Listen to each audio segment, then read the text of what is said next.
Hi there, this is Surabhi Jain, the founder of Fearless Communicators Tribe.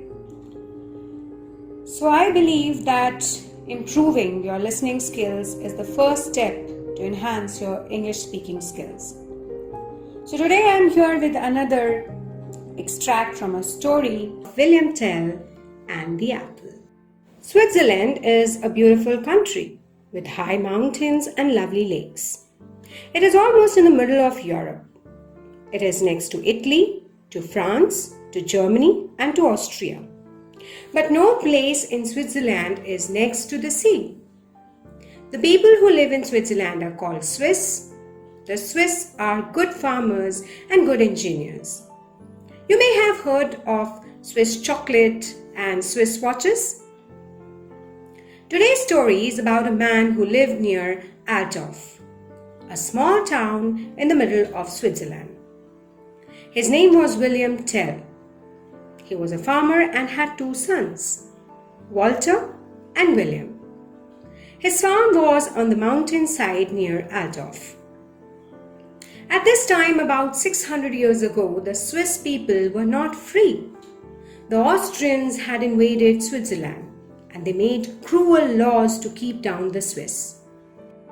The Austrian leader in the William Tell's part of the country was a man called Gessler. This is one of the things that Gessler did.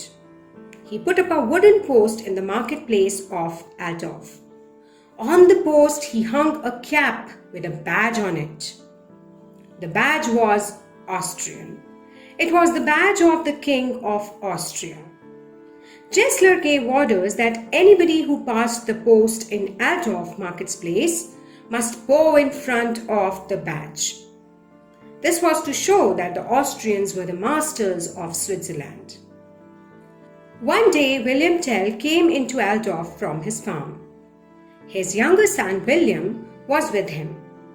They had not been told the order about the cap, and so they didn't bow as they went past the post. The Austrian soldiers arrested them immediately and dragged them in front of Gessler. "Didn't you hear my order?" shouted Gessler. "I didn't know about it until now," replied Tell bravely. "But I refuse to bow to anybody's cap. I will not do it." Gessler got very angry when he heard this. "There is something else, you disobedient fellow," he shouted. "Why are you carrying a bow and arrows?" "There is no law against that yet," replied William Tell. "I use this for hunting, and all of us who live on the mountainside are still allowed to hunt." "Don't answer me back," roared Gessler. "I'm going to punish you. I'll give you one chance to save your life. Listen carefully." And the cruel Gessler ordered his soldiers to tie Tell's son to the wooden post. Then he put an apple on the boy's head. He turned to William Tell and said, "If you hit this apple, I will let you go free. If you miss, my soldiers will hang you." This was a very cruel choice for Tell. There was the danger of wounding his own son. The apple looked very small and far away, and Tell begged Gessler not to make him try to hit it. But Gessler only laughed cruelly. Then this young man shouted from the post where he was tied up, "Don't be afraid, father. I trust you. I'll keep perfectly still and I'm sure you'll hit the apple." He was very brave, wasn't he? William Tell slowly took 2 arrows from his quiver.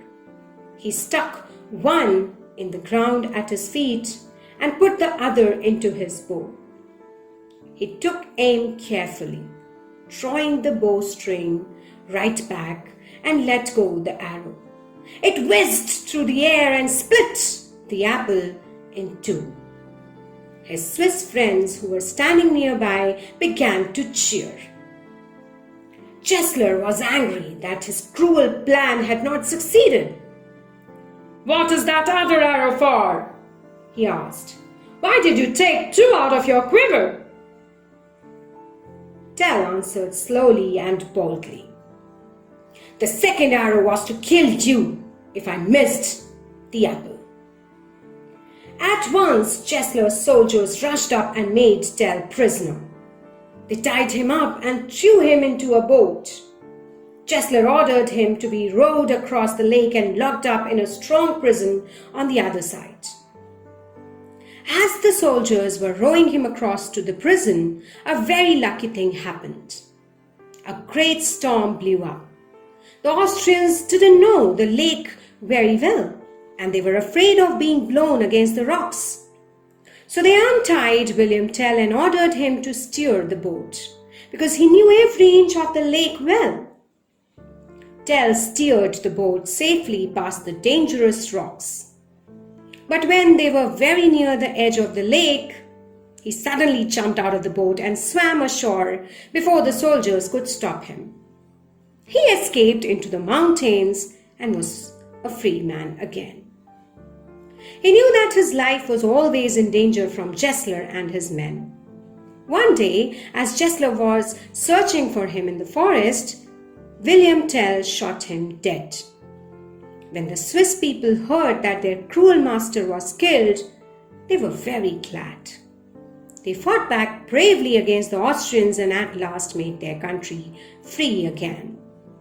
And that is why the Swiss like to remember the story of William Tell and the apple.